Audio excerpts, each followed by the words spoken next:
So today I thought I would do a little bit of an extended makeup video just to show you how to do some defining on your face. It's actually really fun. I am not a makeup expert. I'm not even a makeup guru. It is something fun, but I've really gotten into it just the last few weeks, couple months really. I've worn makeup for, well, you know, I'm 30-something, so for a while. But I didn't used to wear makeup in high school at all. And then I realized about a little over 10 years ago that my face would stay clearer because I have a huge acne problem. But it would actually stay clearer if I had makeup on every day. And that's just because it provides a barrier between our skin and the environment. People touching it, us touching it, UV rays, pollution. So I started wearing makeup almost every day about 10 years ago, and I've gotten, you know, more and more brave as I have gone on.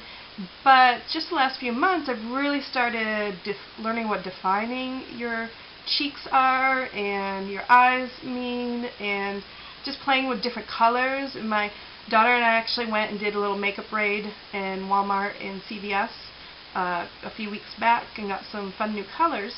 So I just wanted to show you a little bit about how to do that.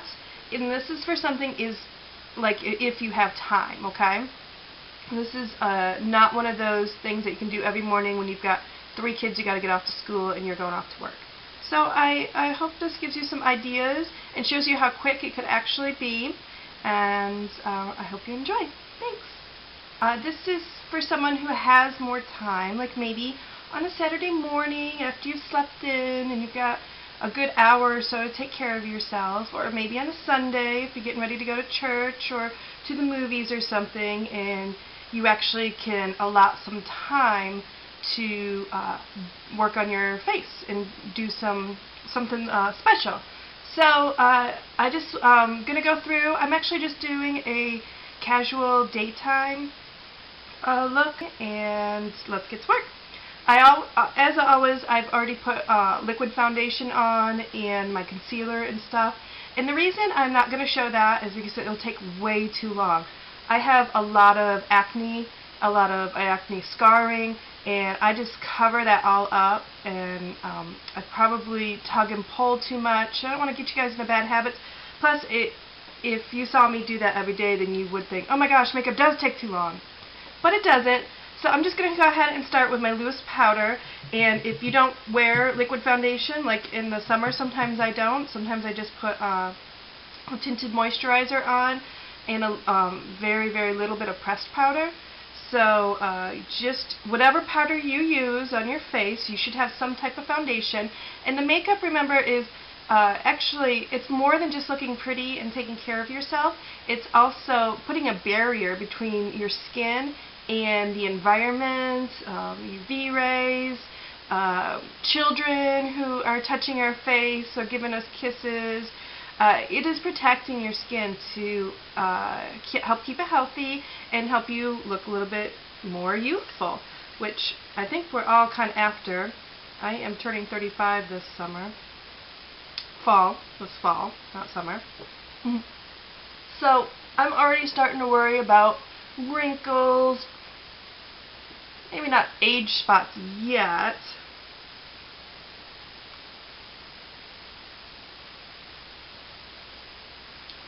Now, because I know I already have foundation on, but I'm putting powder on because it just sets your foundation, helps keep it in place, so if you get a little hot, it doesn't go sliding all over.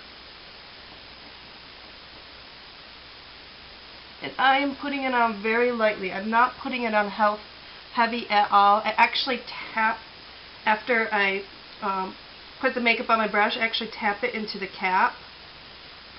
So it's really, really light. And I always put extra around my nose and under my eyes because it's really red right there. I think that's acne scarring. The reason it's so red, I don't know, because my daughter doesn't have but 1 or 2 zits her whole life. Now granted she's 16, but she has really good healthy skin. And she's got redness, especially on her nose and in this area too. So maybe it's not acne scarring. I just heard somebody say that once. So anyway, I'm just setting it. And a quick note, if you're into eyeshadow or anything, then a lot of the makeup gurus I've seen have put like a primer on their eyelid to keep their eyeshadow in place.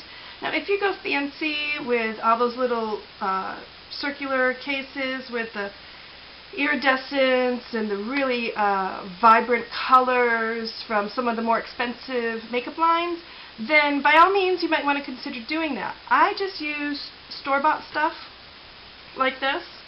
This one is Revlon, and so I don't need all of that stuff, but I also learned a little trick. If you put some liquid foundation on your eyes, just a very little, along while you're doing the rest of your face, and then you set it like you're setting your face, you go ahead and use powder on your eyelids too. That's just going to like also set your eyeshadow. So that's a little trick that I've learned lately. And then next I'm taking my CoverGirl bronzer and then I'm using one of my low Cornell makeup brushes. And this, there's a whole video and I'll link it in this one, to instead of all the expensive makeup brushes, just go to your Michaels store and get the same exact brushes for like $3 or $4 each. They can get up to $6 or $7, but if you're doing makeup and you're going to get makeup brushes at any of the makeup counters or even in the stores, they can be $40 or $50. So anyway, I'm just using some bronzer and I'm doing what's called contouring. Basically, I'm going underneath the cheekbone, and the little bit darker bronzer is going to define my cheekbone and actually makes my face look slimmer. Now for a full figure girl like me, that's a plus. So when I learned that trick, I'm like, woohoo, I've already got bronzer, so let me go ahead and use it that way too. You don't want it heavy, and you do want to get up, kind of curve it around up by your eyes. So it's very, very light. You might not be able to see it because my camera sucks, and I have yet to get my new one. And hopefully in the next few weeks I will be able to get my new camera. But I'm not sure if you'll be able, it's not going to be a fancy-dancy $800 camera. So next I'm actually putting on my blush in the normal place. Apples, I've heard you can do fish face and start at the tops of your cheeks and then go back, but I smile, I've got really big cheeks, so you can get a really good apple on my cheek. Start there and kind of go up and around your eyes also, you know, the far, not next to your eyes, but around your temples. And I am blending that into the contour, the bronzer that I contoured with. Now, if it's too heavy, then go ahead and take your powder brush and make it lighter. Now, I like it to look as natural as possible, like there's like nothing on my cheeks but a little bit of a glow.